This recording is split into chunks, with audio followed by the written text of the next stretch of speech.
ঘোষণা দেই তাহলে ঢাকা শহরে জামাতের প্রার্থী রাস্তায় নামতে পারবে না। সেটা জামাত হোক বা ইয়েই হোক, কিন্তু আমরা আন্দোলন সংগ্রাম করে এই জায়গায় আসছি, আমরা ভেসে আসি নাই। যদি তাদের অন্য কোনো চিন্তা ভাবনা থেকে থাকে তাহলে বলে দেব যে ইলেকশনের অনেক আগেই আমরা তাদেরকে ক্লোজ করে ঢাকা থেকে বিতাড়িত করে দেবো, এটা আমি বলছি। দীর্ঘমেয়াদে আমরা বাংলাদেশে যে সংস্কারগুলো করতে চাই, আমরা স্থায়ীভাবে একটা তত্ত্বাবধায়ক সরকার ব্যবস্থা প্রতিষ্ঠা করে বাংলাদেশে গণতন্ত্রটা স্থায়ীভাবে প্রতিষ্ঠা করতে চাই, এই কথাগুলো আমরা বলেছি।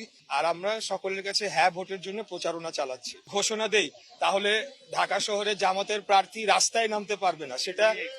সেটা জামাত হোক বা ইয়েই হোক, কিন্তু আমরা আন্দোলন সংগ্রাম করে এই জায়গায় আসছি, আমরা ভেসে আসি নাই। আমাদের দীর্ঘ 17 বছরের ত্যাগ রয়েছে, আমাদের বহু ভাইদের রক্ত রয়েছে। তারা কোথায় ছিল? তারা তো হঠাৎ করে বের হয়েছে 5 তারিখের পরে, অগস্টের 24-এর পরে এই গুপ্ত বাহিনী তারা হঠাৎ করে উদয় হয়েছে বেশিরভাগই।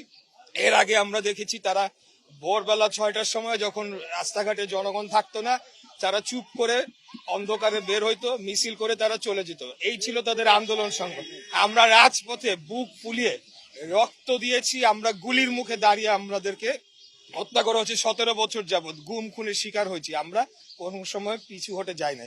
তাই এখন যেটা বলছে, তারাও জানে যে তাদের সব ঢাকা শহরের সবগুলার জামানত বাজেয়াপ্ত হওয়ার সমূহ সম্ভাবনা রয়েছে, এটা তারাও ভালোভাবে জানে। এটা কেবল তাদের নেতা কর্মীদের উৎসাহ জাগানোর জন্য তারা করছে। আর যদি তাদের অন্য কোনো চিন্তা ভাবনা থেকে থাকে তাহলে বলে দেব যে ইলেকশনের অনেক আগেই আমরা তাদেরকে ক্লোজ করে ঢাকা থেকে বিতাড়িত করে দেবো, এটা আমি বলছি।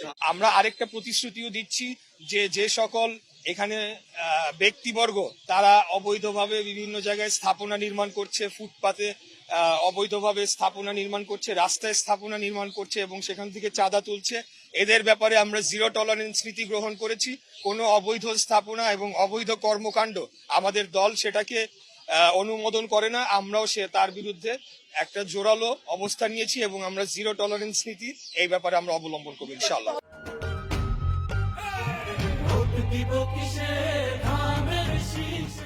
প্রথম বিষয় হচ্ছে যে আমি সরাসরি এখন এটা যেহেতু আমাদের দল থেকে যে স্টেটমেন্ট দেওয়া হচ্ছে আমি সেইখানেই থাকছি এবং এই ব্যাপারে যেহেতু আমাদের কেন্দ্রীয়ভাবে এই বিষয়টি কমিশনের সাথে যোগাযোগ করে একটা জায়গায় যাওয়ার চেষ্টা করা হচ্ছে, সেখানেই থাক। তবে আমি বলবো যে পোস্টাল ব্যালটের বিষয়টা আরো সতর্কভাবে এখানে এটাকে হ্যান্ডলিং করতে হবে। একটা ঠিকানায় 200-250 পোস্টাল ব্যালট যাওয়াটা একটা অশনি সংকেত। তাই আমি বলবো যে আমাদের সকলের সজাগ থাকতে হবে। যদি এখানে কারো কোনো গাফিলতি থেকে থাকে সেটা এখনো সময় রয়েছে, সেটাকে ঠিক করা সম্ভব রয়েছে। এর পাশাপাশি আপনারা জানেন পোস্টাল ব্যালটের কিন্তু আলাদা একটা কেন্দ্র রয়েছে, সেখানে আলাদাভাবে গণনা হবে। তো সেখানে যদি কোনো অনিয়ম হয় তাহলে পোস্টাল ব্যালটকে তো আমরা আমলে নিতে পারবো না চূড়ান্ত ফলাফলের জন্য, এটা আমি বলতে চাই। যদি কোনো ধরনের অনিয়ম পাওয়া যায়, আরো বেশি পাওয়া যায়। আর দ্বিতীয় হচ্ছে যে আপনার প্রশ্নটি ছিল জয়ের ব্যাপারে। আমি জয়ের ব্যাপারে নিশ্চিত নাকি সেটা বলতে পারবো না, তবে আমি জয়ের ব্যাপারে অত্যন্ত আশাবাদী যে ঢাকা 6 এবং পুরান ঢাকার এই অঞ্চলের জনগণ তারা ধানের শীষের পক্ষে ভোট দিয়ে এই আসনটা বিপুল ভোটে জয়লাভ করিয়ে দলকে উপহার দেওয়ার জন্য আমাকে সহযোগিতা করবে, আমাকে ভোট দিবে বলে আমি অত্যন্ত আশাবাদী। আর কর্মসংস্থান এবং নারীদের উন্নয়নে আমাদের 31 দফার মধ্যে কিন্তু সেটা বলা হয়েছে। আমরা বলেছি যে আগামী 1 বছরে কতগুলো কর্মসংস্থান আমরা করতে চাই এবং সেটা কিভাবে আমরা করতে চাই এবং কিভাবে আমরা বিভিন্ন যারা উদ্যোক্তা রয়েছেন, ক্ষুদ্র এবং মাঝারি উদ্যোক্তা, তাদেরকে আরো ফ্যাসিলিটেট করে সেখানে তারাও যাতে কর্মসংস্থান করতে পারে, এই ব্যাপারে আমাদের উদ্যোগ রয়েছে। নারীদের ক্ষমতায়নের ব্যাপারেও আমাদের ব্যাপক সেখানে পরিকল্পনা রয়েছে, যার মধ্যে ফ্যামিলি কার্ড, নারীদের অর্থনৈতিকভাবে স্বাবলম্বী করে তোলা, নারীদের জন্য বিশেষ ব্যবস্থাপনা, সেটা গণপরিবহন থেকে শুরু করে বিভিন্ন জায়গায় যাতে তারা স্বস্তিতে চলাফেরা করতে পারে। আপনি আমাদের 31 দফাটা ভালো করে পড়লেই পাবেন।